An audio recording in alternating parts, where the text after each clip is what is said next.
Hello. Today's training video is on Google Classroom. I'm going to share some additional tips and features that will make using Google Classroom easier for you and your students. If you are not already logged into Google Classroom, go to classroom.google.com. Today we are going to talk about student work in Google Classroom. Let's say that you are creating an assignment for your students and you want each student to have a copy of the assignment. So what you will do first is click the plus sign in the lower right hand corner and click Create Assignment. Your dialog box will pop up. So what I am going to give my students is a rubric that they will use for an assignment. I'm going to give it no particular due date. And then I'm going to go to my Google Drive to find the item that I need to distribute to my students. I will select the file and click Add. Now over here, before I actually assign the assignment, I have a couple of options. Students can view file, student can edit the file, or make a copy for each student. Once I give the assignment, I cannot edit that particular part of the assignment, so I have to make my selection carefully. I want to make sure that each student gets a copy in their own Google Drive, so I will give each student a copy.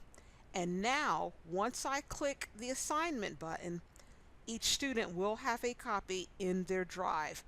Other details can be edited. For instance, I can go back and give a due date, I can add instructions, but once I've assigned the project or the rubric or anything to the students, I can't edit how they get the assignment. So I will click Assign, and now each student has that particular piece of work that they need to complete their work. Something that you should probably be aware of: if you delete the assignments that are created in Google Classroom, there is not a Restore Assignment button for you. So make sure once you delete it that you really want to delete it. If you choose to delete it, you will have to go back and add it into your classroom. When your students are preparing assignments that have been distributed through Google Classroom, the ownership rights change. So let's say that I've given my students the assignment, the training needs assessment, or something else. The rights change to the ownership. So right now it's my assignment. I give it to the students. For instance, for these assignments that I've given to my students, once I give it to them, they own it. As long as they're working on it, they own it. Once they turn it in to me, I own the assignment and it is mine until I give it back to the student.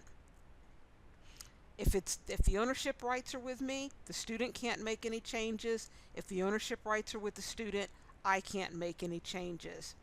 And one more thing that I'd like to share with you: when your students transfer out of your class, let's say their schedule changes or something, if they transfer out of your class, you can have them in another Google class, but their grades don't change. So you do have to actually give their grades to another teacher if they've gone to another teacher's class, or if they're in your class, you can download the CSV, which we talked about in a previous class, but their grades don't transfer with them when they transfer out of your class in Google Classroom. Thanks for watching this video today.